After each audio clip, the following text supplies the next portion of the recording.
I've read a lot of those vitamins for that, for all those symptoms. That's all like BS. But once I start taking something, I think what it is for me, it's the ritual. And it makes it really hard for me to break up with the ritual. I started taking these other one, like sleep gummies with tart cherry and phytomelatonin. Yeah, I take melatonin, but I have trouble sleeping.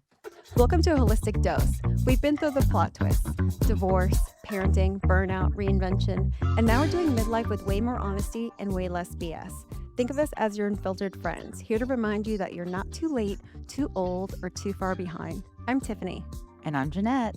So today we're going to talk about supplements. So what do we actually need as women over 40? There's so many out there and I'm thoroughly overwhelmed. I don't know about you, Jeanette. Yeah, it's crazy. And that's why I wanted to talk about this because we're just bombarded with all these ads like TikTok shop and, this and that. And it's like, and I know I've spent so much money just buying random shit.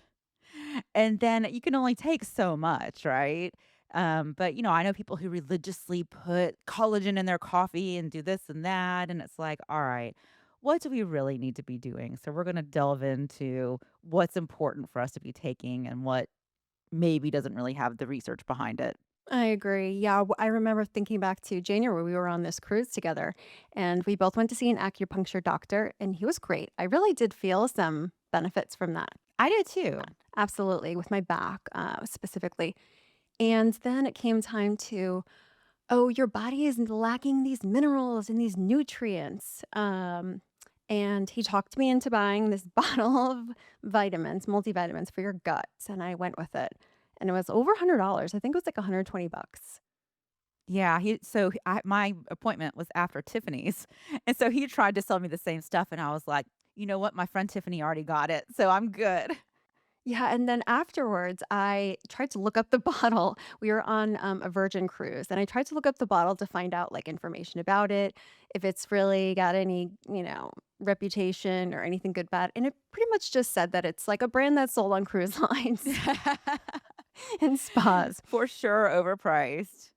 And that's the thing, Absolutely. it's like you can end up spending so much money on all of this. So it's like, what is worth it? Because a lot of it's not cheap. I mean, over $100 for a vitamin is kind of crazy. I should have really like just put myself in check there for a moment and know that my personality is as such that that was requiring you to take it 3 times a day. And I Oh think you had to, gosh. yeah, I think you had to take like 2 capsules each time. I'd never do that. I would never. And I know myself better than that. But I think I was like in the moment and I felt bad. And, I don't know if I had many sales. And I'm like, okay. But I full on knew I wasn't going to take it. I didn't even make it past one full day of dose. So do you still have it? I sure do. Yeah. So what supplements do you actually take? So what I actually take is I'm really good, and I brought a bunch of them here to show creatine. Creatine, I definitely take every day. Now, I think that there's a lot of women who are scared to take creatine. This is not an ad for them, but I'll tell you why I choose the gummies and love this one. A lot of women are scared to take creatine because they think they're going to bulk up. And that is just not the truth. That the truth is that you need to make sure you're drinking a lot of water with it, or else you're going to have the water retention. Now, I make sure I always have a cup of water with me, and I take that every day. But why I also love it is they're gummies and they taste good, and it's kind of like I'm a sugar addict, and I love just any vitamins that are in the gummy form. It's easy for me, like no problem. So I'll take 3 in the morning, take 3 at night, and that one I'm really good about. Have you started taking creatine at all? Yeah, I take it, but apparently, and we'll delve into this in a little bit, I think there's some creatine that's better than others, and I didn't even know that. But yeah, I have some creatine gummies, and I take 4 a day. Yeah, exactly. That one, and it's really great for the mental brain fog and for rebuilding muscle. Now, with both of us losing a lot of weight on GLP-1s, that I feel like has definitely helped me. Okay, what else do you take? So I'm also really good about taking aminos in my water every day. That's another thing. So I take the Keon brand. See, I think that's bullshit, but we'll we'll get into it. Well, aminos are the building blocks for protein. So we have to eat a lot of protein, and there's no way I could ever eat the amount that you're supposed to. So you get more out of it. At least I feel and I know. I don't know. I do feel a difference from being on it. Mhm. You call bullshit on it? Yeah, I think it's total bullshit. I think that it's placebo, and I think a lot of this stuff is placebo because and which is legitimate. Like, you know what? If you do something or take something and you feel better, then keep doing it, right? But yeah, a lot of this stuff, it's like you really delve into like, is there evidence that it does anything? And not really. But I mean, it's such a big industry. Like, you know, and people will take stuff and say, yeah, I think I feel a difference. And it's like, hey, if you like something, then use it.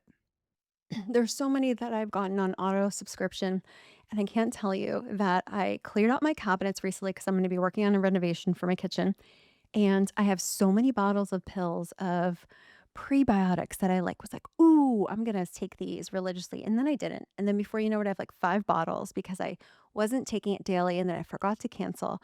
Another one was chlorophyll. I started taking that one because earlier on in the GLP-1 process, I started noticing, like, when fat excretes through your glands, I was like, my urine was smelling, my sweat smelled so bad. What the hell does chlorophyll do? It's kinda like considered like an internal deodorant.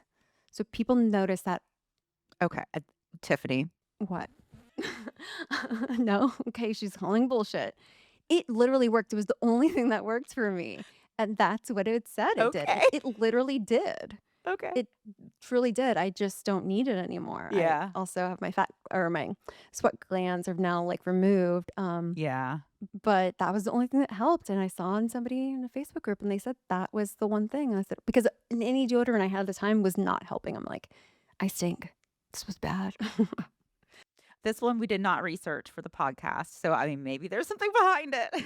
Any of my vitamins, I'm honestly am taking in the gummy form. So, all the ones I'm gonna show you is the gummy form. I take vitamin B2, riboflavin gummies. The only reason why is because I suffered from, gosh, what's it called? The dizziness. I'm losing my words. Oh, vertigo. Vertigo, really bad last year.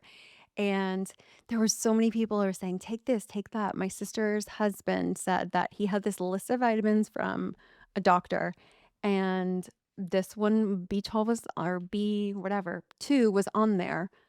And I am just so terrified of getting it again that I'm like, I'm just going to stick with it. This happens. And then also, yeah, I'm taking a D3 plus K2. You know what? Maybe these just have more sugar in them than they're actually doing benefit for me because I'm sugar addicted. Well, yeah, I all my supplements are gummies, and I enjoy it. Like, it's how I remember to take them. 'em. I'm like, "Oh, I kind of want a snack. Oh, yeah, I need my gummies today." There's this one I've been taking, which I shouldn't even be taking this one anymore. It's like for PMS, and it just says it's like for hormonal bloating, mood cramps, or mood swings, cramps, hormonal breakouts. Okay, so this one I was really paranoid. I started taking it years ago. Once I got off the birth control, I was only really staying on it to keep these really bad breakouts away. And I was reading, and then this one said, like, oh, it helps with those. So I've been on auto subscribe for years, and I have so many bottles, and I'm terrified to cancel it because I'm like, what if I just get that? What if this is keeping it away? I just need to break up with this already but they also make a perimenopause version too. Uh-huh, which I yeah. Yeah, and that's the thing. I've read a lot of those vitamins for that, for all those symptoms. It's all like BS. But once I start taking something, I think what it is for me, it's the ritual, and it makes it really hard for me to break up with the ritual. Started Yeah. taking these other one, like, What um, the hell's that? sleep gummies with tart cherry and phytomelatonin. Oh, yeah, I take melatonin, but I have trouble sleeping. Yeah, but, those are mostly it because, again, I have some multivitamins that I can't even remember to take. I just, like, I got some Flintstone multivitamins for Gabby, and then she wasn't taking them, so I'm like, "Okay, I'll just take it because I think that's what the one you said you take, right? I did for a long time, and so for me, like, I had gastric bypass, and that leads to malabsorption, so you actually are supposed to take a ton of different vitamins, like, I all day long, like, some in the morning, some of them, like some are 3 times a day. Even now that you're far past it? Yes, although I don't because I get tested for every year, and I very rarely have a deficiency in anything. So, I've stopped doing it because I just like, my levels are all fine. But I take a multivitamin though, and I think that's, like, very important for me because of the gastric bypass. And then what else have I been taking? I think real Like calcium, I just can't remember to take unless it's like in a gummy form. I just need to go and order more. well, then some of the stuff, it's like you can't take it at the same time as others. So, I think you're not and I could be wrong on this, I think you're not supposed to take calcium with iron. And so, like, I would after gastric bypass, you'd have to take one in the morning and then one, like, a couple hours later, and it was a lot. So, yeah, I don't do that. I just take the multivitamin. I do take melatonin at night, but it just helps me sleep. And then I've been taking magnesium, and that's because I have so many different forms of them, just whether or not I remember to take them. yes, and so I did a little research on it, and I wanted the one that could help with brain fog, and the one that I have. Is it like the Yes, L-threonate? the Okay. L-theanate, and I think there's another one in it too, or maybe it's the same one that they say take at night because it can help you sleep. So I was like, "Okay, I'll take that too." And then I did start taking creatine. I didn't realize because I don't work out even though I need to be. I thought it was like, helps maximize your working out, but apparently it can actually help with muscle loss. So, yeah, I just take my multivitamin, creatine, magnesium, and then my melatonin just And you are taking an iron supplement? So I end up being oh, you're not? no. I am a little, always low on iron.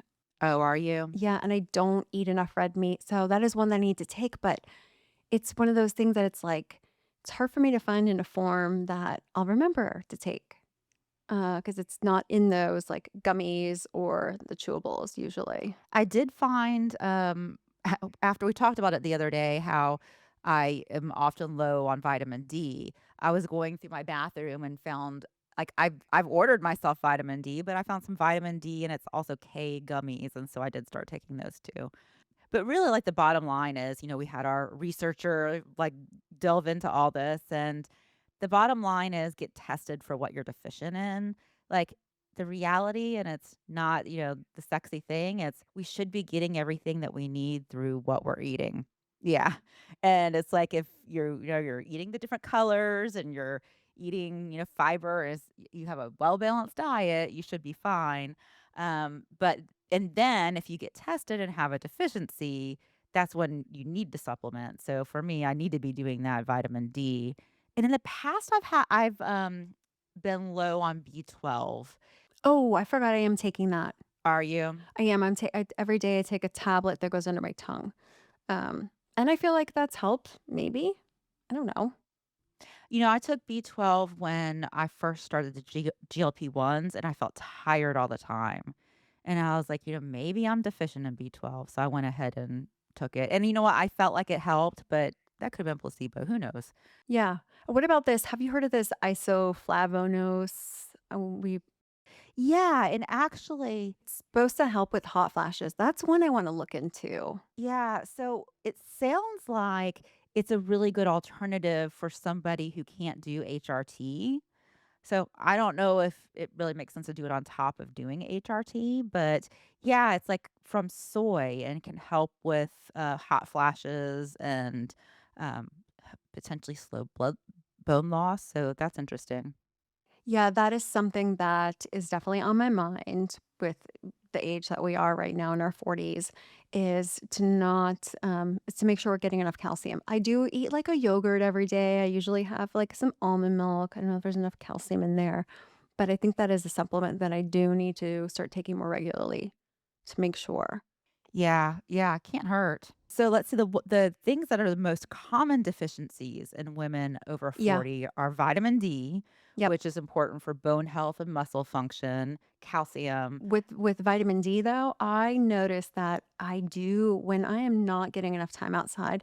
There is that thing too in your 40s and up. I just watched this post on it how they're like women are really truly scared to like leave their house in perimenopause. And I do have a little bit of that and I'll find myself like I have to force myself to leave. And then when I know I'm starting to feel like in a slump, I'm like, actually, I haven't been taking the vitamin D. And I just force myself to go outside and just get it naturally from the sun, and it does help my mood. Well, sunlight's big for mood. Yeah, and that's something that, like, I would notice, even like as a teenager or in my 20s when I went to the tanning bed. I don't know, for some reason, it's like I just felt good having that light. And then, like, going out and laying out in the sun, you feel it. During COVID, when we were locked down, we got one of those silly, like, above ground pools. And I mean, I was in a bad place at that point, just like mentally, but I would go outside and I'd float around and I'd close my eyes and get sun and would feel a lot better. And some people even do like you can buy a light. I mean, and this is very science backed. Like, it helps depression. So it's a really great way to you just turn on your light for, like, I think it's like 20 minutes a day. Um, so yeah, that can help. I got one, so there was an office that I worked at where I didn't have a clear line of sight through to a window, and that is really important to me. If I'm not in an office that has a window, I need to be sitting where I could physically see it. But the way the office was structured, it wasn't possible. And I'm like, oh my God, this is gonna make me depressed. So I did something funny. I had like two monitors. I had my main laptop in front of me, and I had another monitor. And I put that light, the one that makes it feels like it's sunlight, behind the monitor, and on that other supplement monitor, I put a picture of the beach. So it made it feel like there was sun, like there was a window, like a fake window coming beside me. It actually did work. Yeah, yeah, I can see that working. So yeah, let's see. At our age, we kind of touched on vitamin D, calcium, B12 is a common deficiency, iron, and I think a lot of women don't like. I don't eat a lot of red meat. For some reason, my iron's typically fine though. I'm not sure why. And then magnesium. So that can be low as well. So, hopefully everybody's getting a yearly physical and getting that checked and then supplementing if needed. And then, then there's some supplements where even if you're not low, you can add, like, with the creatine and all the things we talked about. Um, let's see. So another one is, creatine is creatine monohydrate. I need to check and make sure that's the one I'm taking. I didn't even know there were different types. Yes. Well, and then you want to make sure it's with, everyone says like Creapure. So yeah, mine is creatine monohydrate. And it's got 4.5 grams. And that is the one so the monohydrate that comes from the Creapure. Oh, and then another one's omega-3s, which are really, great for our brain and antioxidant effects, but I probably should take omega-3s. It's best to get it through your food, but the best source is fish, and I don't eat fish. Yes. Yes. And I don't like making fish at home. It's just too fishy, especially because I have a condo. I used to have some vitamins of those that you can get like the no fish burps because I do have that issue where you eat it and then all of a sudden it's like coming up and you're like, why does it taste like I'm eating fish? Yeah, when Logan was diagnosed with ADHD, I do think there's some research behind fish oil and ADHD. And his doctor actually said, in addition to taking his ADHD med, to take this like omega-3 fish oil, and he wouldn't do it. Like, I tried, and I mean, it tasted nasty. And yeah, I think gave fish burps. And Yeah, there are ones, I think they usually just cost a little bit more, but it's worth it. That's going to make me go and stock up. I think the most important thing is for me with vitamins and just like with anything, before you go in and just dive and spend all this money, think about realistically, like, what is your behavior patterns like? For example, me, I should have known better that I'm not going to be taking some vitamins 3 times a day. That's just not me. It's not worth it. And these get so costly. I think I also find myself in the whenever I'm in CVS and there's like these BOGO sales, I'll go and like buy and stock up. That's a good thing, like when you're gonna buy the ones that you're actually gonna take, but not when you're like, oh, I just need to stock up for no good reason. something I bought that I never used was the collagen. And, we heard so much about that collagen, collagen, collagen. So I finally was like, all right, I need to buy collagen. And I did research it a little bit. It might, like, there's a little bit of evidence that maybe it's good for skin.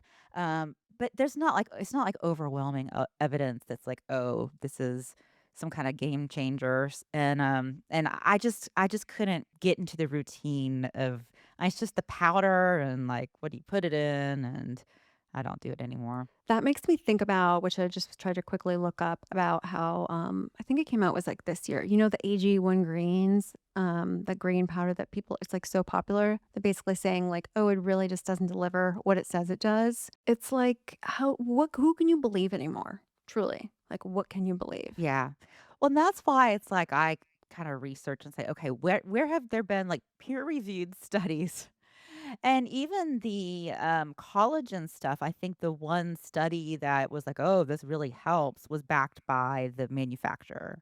And so it's like there's a difference between the manufacturer doing their own study or, an independent university doing a study that's peer reviewed. Most likely, simply like microneedling, doing things like that will do Yeah. better for your skin. For sure. And sunscreen, like wear sunscreen, use retinoids. Yeah. Exactly. We're going to talk about this more in some future episodes, but I am taking a bunch of peptides and I feel better than ever, mostly from those. And I'm seeing more results with my skin just from taking like the Clo combo, where it's like the GHKCU, the KPV, the TB500, and what is it? BPC 157.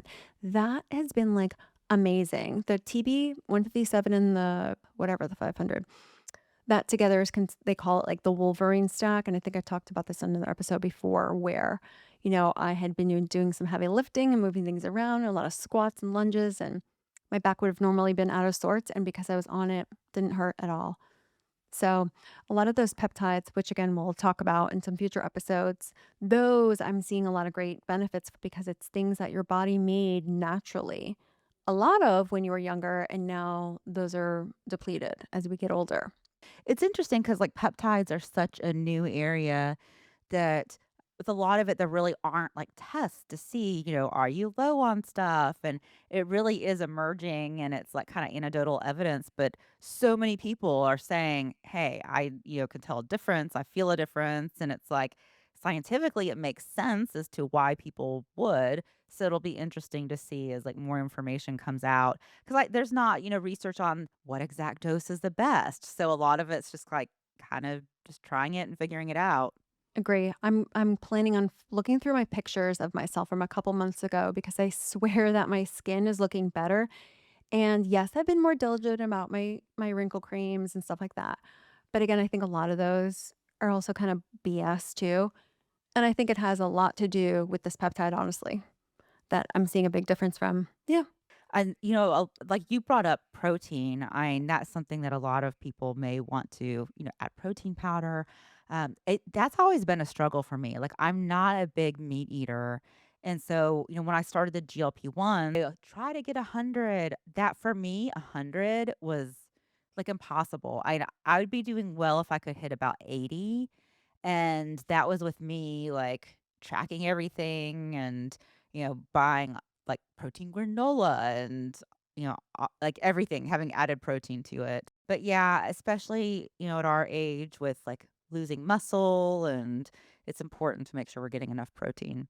Yeah. I think if there's like any snack out there that has protein in it, I probably bought it. I mean, but I've never, to your point, like, I've never really, like, added up how much it is. I drink the protein water, I try to drink the protein smoothie, I even add that into my coffee to make sure I'm getting some extra there.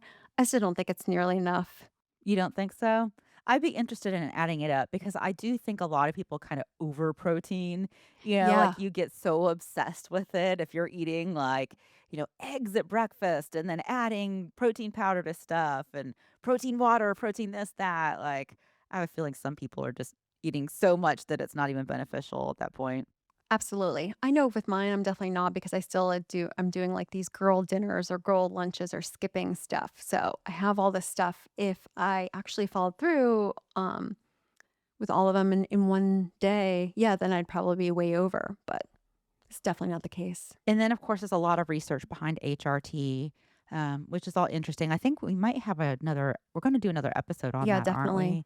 Yep, Yeah, coming up. but it was interesting because back, I don't know, decades ago, or I don't know how long ago, there was some faulty research that made like our mom's generation not go on HRT. And it turns out that that is actually incorrect information and it's very beneficial. So, really, it almost seems like any perimenopausal woman probably wants to be on HRT because it's helpful with cognition and muscle loss and energy and all that stuff. Extra weight in the stomach, everything. Just, it's like feeling like yourself again. And I hate saying that line because it's like as if you weren't good before, you're not good now or whatever, but just feeling off, right? Yeah. And even like I feel like I'm in a little bit of a slump now. And I feel like that's happening more often. And I have to like pull myself out of it than years ago. It wouldn't be as much. So it can just, linger a little bit more. I think before we wrap. We have some that are popular and, are not helpful. So, like red clover, have you heard of red clover No, being in some supplements? And then, black cohosh, Cohosh, have you seen that? Like, there's some things that are just consistently marketed that have absolutely no evidence that it works. A lot of the supplements that are marketed for, like, perimenopause, menopause are just made up, that basically you just need to get what you really need through healthy eating. A couple that I looked up, so I looked up the collagen and that it's like, kind of maybe a little bit. I looked up probiotics. And what I found on probiotics is like the evidence there is more like it's helpful if you have an issue. Like a healthy person, like you're not going to get really anything out of adding it. But if you have like irritable bowel syndrome, or the other one is like if you've been taking antibiotics, and sometimes it can like give you diarrhea, and that if you're having an issue that the probiotics can be helpful. And the other one I looked up was biotin because I remember that was huge. Like, oh, you want strong hair and nails, take biotin.